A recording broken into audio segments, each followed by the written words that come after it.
Popularly known Lagos pastor Feyi Daniels sentenced to life imprisonment for raping a church member. An Ikeja Sexual Offences and Domestic Violence Court on Friday sentenced founder of I-Reign Christian Ministry Feyi Daniels to life imprisonment for raping a church member. The trial judge, Raman Oshodi, found the Lagos-based cleric guilty of rape and sexual assault of a female worshipper.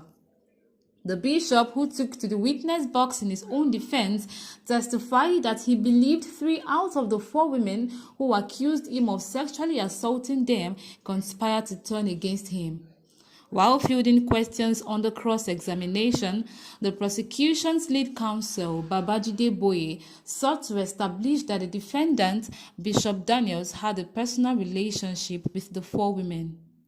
Boye alleged that the defendant had cancelled one of the women, giving the amount of 100,000 naira to another for hospital treatment, paid school fees for a third, and related with a fourth as a leader in the campus fellowship affiliated with his ministry at Akungba Akobo in Ondo State.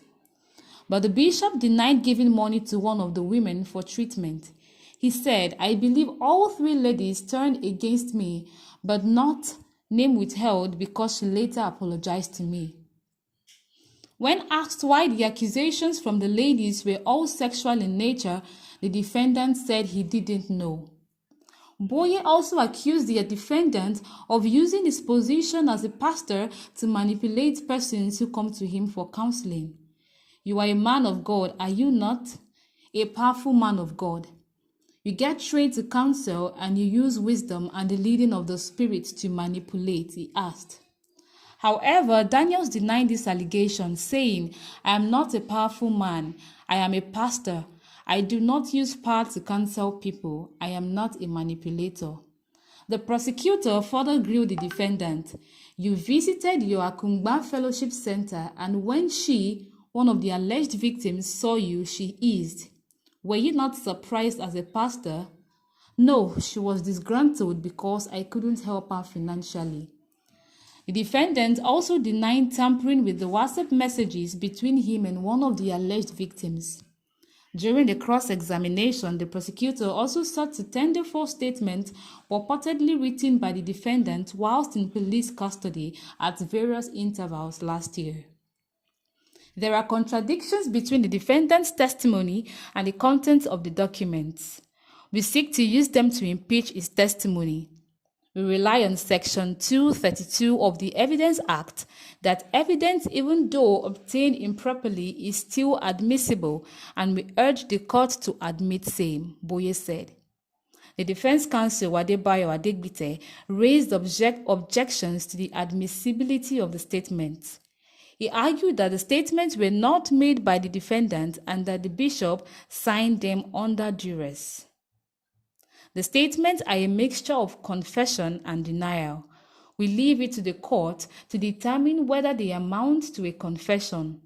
Right from the start of this trial, the defendant has denied the charges, that his plea. The documents weren't made voluntarily. Even if there were contradictions, he wasn't the maker of the documents. They were written by the police, Adegbite said. Meanwhile, in his ruling, Justice Raman Oshodi admitted the documents. The judge said by Section 9(3) and 4 of the Administration of Criminal Justice Law of Lagos State 2021, the presence of a video testimony of the suspect is desirable but not compulsory. I will admit the documents and later consider the evidential value to place on them. The objection of the defense is hereby overruled.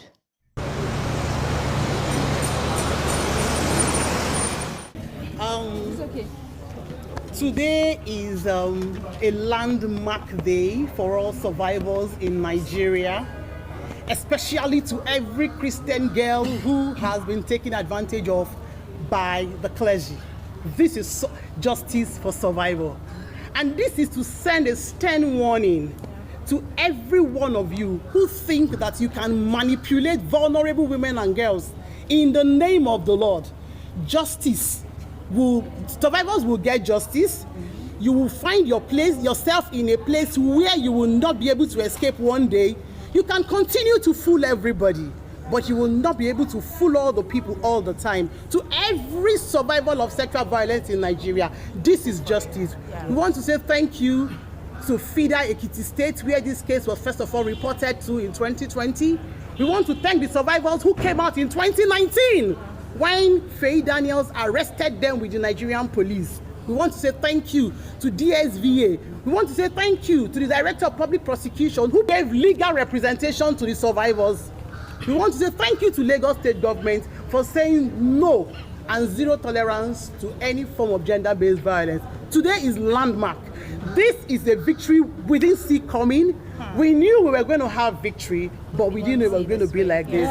Yes. Thank you to the judiciary. Okay, my name is Antonia Ojenagbon. That will restore faith, primarily in the church, not just the church, because we have seen men of the cloth, the clergy, commit this crime over and over again, and we see the very institutions which are supposed to expose these crimes covering it up. But with this judgment, we have seen that even though the judgment may be a while, justice will eventually prevail. We have seen that with this judgment, that morality and truth, which is the main fabric of our society, is protected by the judiciary.